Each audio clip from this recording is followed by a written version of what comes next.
Hi everyone, welcome back to our channel. In today's video, I'm going to show you how to crop the photo in the Lightroom app. It is a very simple and easy process, so let's get started. First of all, find the Lightroom app on your home screen. Now open it. Now choose one photo that you want to edit and crop. Now here you can find the option of crop button at the bottom of the screen. Now go ahead and select it. Now to crop the photo, simply tap onto the angles of the photo and slide it like this. Now crop the photo however you want to crop it, just like this.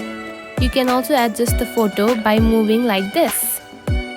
Then after, simply tap onto the check mark. And that's it. This is how you can crop the photo in the Lightroom app. If you found this video helpful, don't forget to like and subscribe for more tips. Thanks for watching.